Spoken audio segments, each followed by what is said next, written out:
it's going to become darker. Happens to me a lot. Same to me.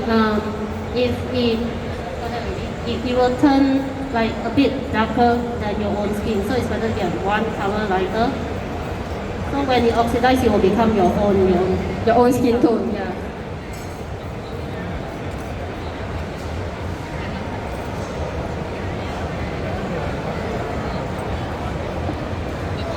So how many of y'all here actually does your own makeups? Nice one, Violet Evergarden. If you guys don't know how to make up and you want to know how to make up, okay, you can get my name card. I have one-to-one makeup course that can teach you how to do your own makeup. Yeah, our booth is at the 3rd floor. You guys can head there to get a name card of hers. So if y'all need any makeup service or any consultations, yeah, feel free to contact the number here. Done with concealing, next we are going for the foundation. Okay, concealing is done. Now foundation. So since you're a makeup artist and you does makeup for different kinds of people, do you keep many different shades of foundations? Yes, I will have more than 5 shades because we have a lot of different colors of skin tone.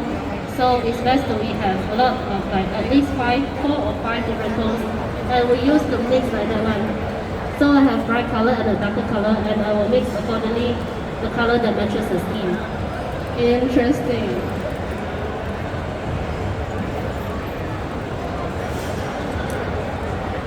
So right now she's mixing the foundations. Like usually people pump out the foundations on their hand first for cleanliness purpose, because we don't want our dirty hands to touch the tip of the foundation bottle directly.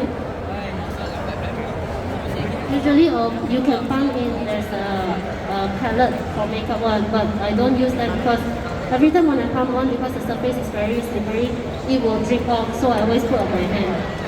Hand has to be sanitized all the time. Yeah, that's a good procedure. Sanitizing is important no matter what you are doing, yeah?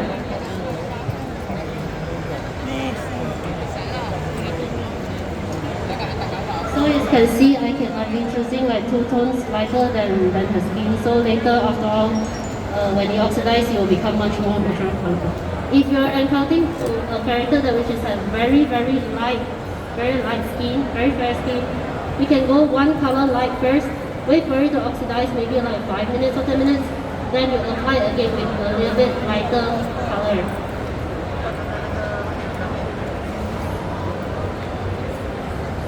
So that means after every steps, we have to wait for the products to settle. So yeah, makeup is not a quick process, it takes time, but the result is going to be worth it if you give it some time. Because we also want the product to last on our skin, right?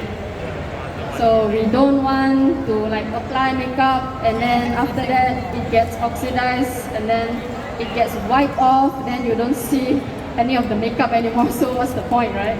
So we need to ensure that the product stays on our skin.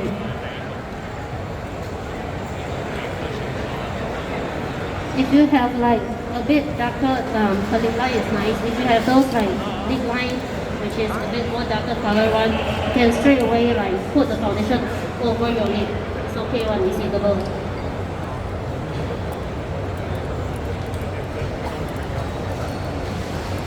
Or you have very dark big line color, then you will need to like conceal it with a darker color first, then only slowly to the lighter color. Or else the same thing, you will turn gray as well. I see our Yuri here, she's still young, so her skin is nice. Not much of concealing and covering needed. On the other hand, I've seen some YouTube tutorials where they apply concealer using a brush and they do a poking motion from downwards to upwards. They poke their skin with the brush to make sure that the foundation, the concealer covers the pores. So it's like they are like poking their own skin, poking their own face with the brush.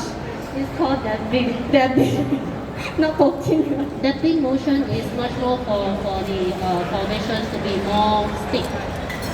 In Chinese, it's called 它的妆会比较服帖。 I see. So dabbing motion is something like that. You will see a lot of Yeah. people doing like that. They are using sponge and beauty blender. And because I'm using brush, so I'll be like doing a brush motion. Then for those skin that have got like uneven skin, like Surface. in the surface, you will need to use different brush. It's like that one. So the motion will be, you need to do circular motion for the product to actually go inside each and every pore. But so that's why if you have like uneven skin surface, right? When you cleansing your face, it's better to do 2 times cleansing. 2 times cleansing to remove the makeup totally, yeah? Because like we already stuck the product in our pores, so when we cleanse it, we better make sure everything is out because we don't want breakouts.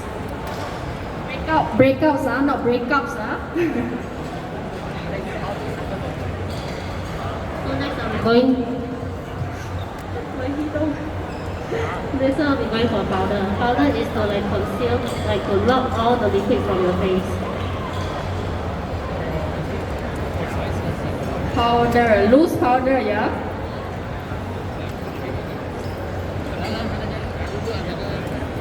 Loose powder is also good to keep our skin matte, dry. Otherwise, some people, their skin tends to get oily.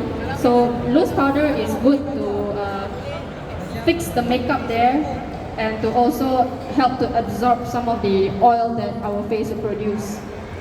Okay, there's a technique to apply powder. Most of the people they'll apply powder like by brushing, but if you're using your brush to brush the powder, your foundation and concealer will move. So it's best to dab it. Yeah, yes, dabbing is important in makeup. So once it dab, the powder will stick on the foundation. Rather than if you brush it up, then your foundation concealer straight away will like go away. True.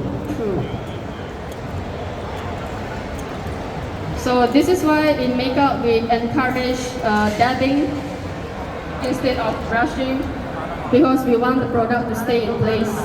When you are brushing it, the product is going to like move according to your brushing movements.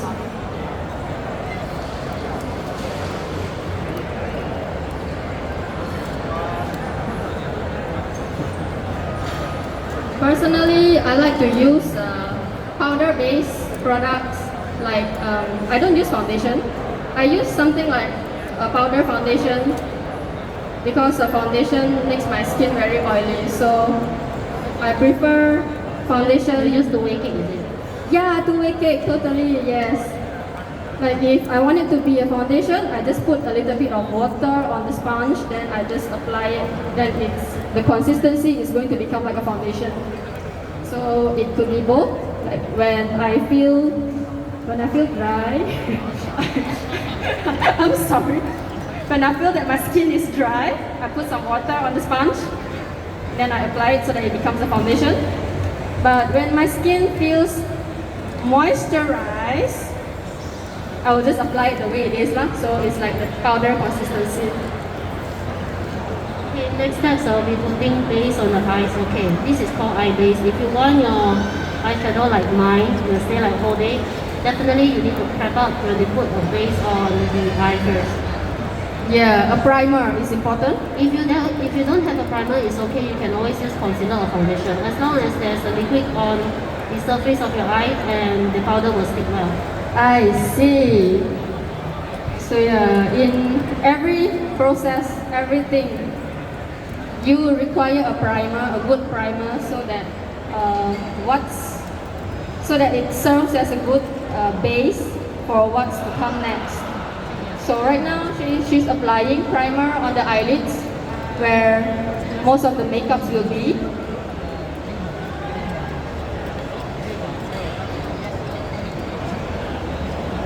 That's a good tip though, because personally I never applied any primer on my eyelid.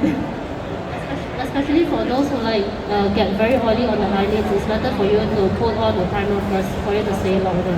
Yeah, otherwise the eyeshadows and eyeliners tend to smudge. So when it's smudged, it's going to look like you're crying. Like, I broke up with my boyfriend, then my mascara just ran down my face.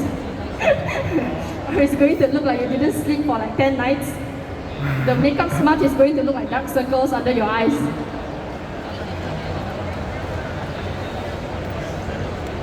Okay, next up, because what's your character's name? Amiya. Amiya is a more cute type of character. So the eyeshadow color won't be that harsh. But I was still using some techniques. Basically, it's for makeup for cosplay because we cosplayer needs to take photo shoot at all times. Yes, we need heavier makeup. Yes, and it's why like me and Aisama, we are on stage together. That's why today our makeup is even more darker. So when we stand on stage, you can still see our eyes. Our eyes are like black now. black. So Also because we are KDA. yeah. So when choosing eyeshadow colors, it's also important to see the occasion. So in this case, we are talking about cosplay makeup. So when considering colors for cosplay makeup, number one, you need to see the character. Is it a cutesy type of character or is it a cool type of character?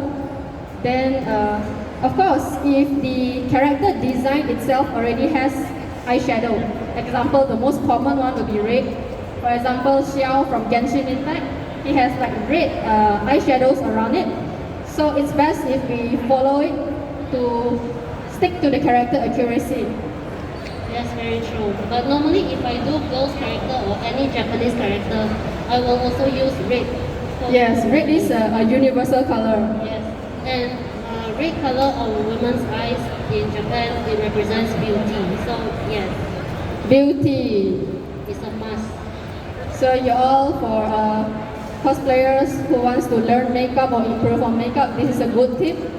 Red color eyeshadow, it's a universal color. It can be used for many occasions. So in this case, she's applying natural colors, earthy tones, something like brown on our little Amiya's eyelids. Okay, adding a bit reddish at the back of the eye. To enhance the cuteness, yes? Yeah. If you want the cuter, then the pink color or red color, you can find out like more soft color. The more darker red color is more suitable for sexy character. Sexy, something like One-san, probably something fierce, someone fierce. So like for me and Akihiko, we are trying to follow the KDA, the badass concept. So we try to follow the original character design as much as possible, where their eyeshadows are dark and quite heavy. So this is why our eyes are like black now. A little bit of drag queen type. Drag queen is an interesting type of makeup. You're familiar with drag queen? It's like guys, they are born male, but they put on makeup that is super heavy to look like girls. Their makeup is actually very, very powerful. I respect their makeup skills because they look totally different and their makeup is so heavy, but at the same time it looks so good and so legit. I'm sorry we end up talking about drag queen. Let's move back on to our makeup artist here. So every time when we apply any eyeshadow, we have this blending brush. This type very soft one to blend there's a line there. You don't like when you make up, they always have a line there, right? They're very steep line over there. So we need to blend out so it will look more natural.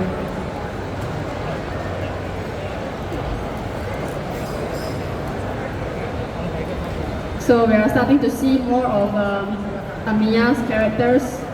on her face. I will apply red at the end here and also the end of the lower line. The end of the lower eye. I would love to see that, but I can't be blocking the light.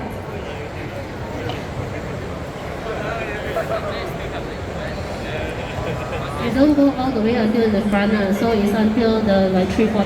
Because 3/4 is got 3 front, middle, and back, just on the back only. Yeah, because if you go all the way, it's going to look like dark circles instead. So preferably for like lower eyelid, your eyeshadows, your darker color eyeshadow stops at the first quarter of your eye from the outside. If you get what I mean. For cute character, I'll be using a bit pinkish to blend out the red color. A little bit of pinkish to blend out the red color for cute characters.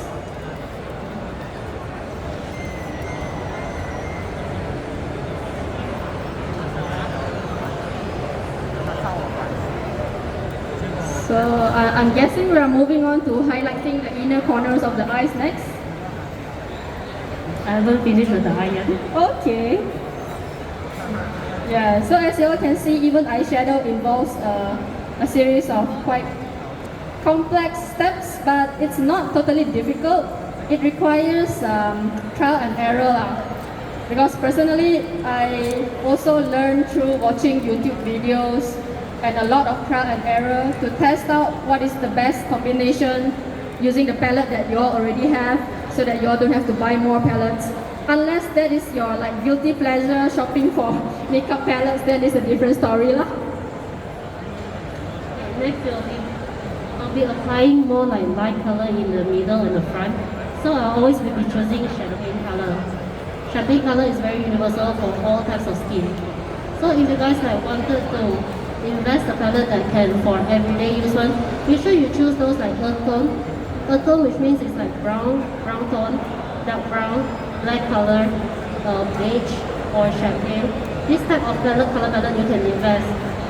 I don't really encourage for you to go for like green, blue or other thing unless it's mainly for cosplay.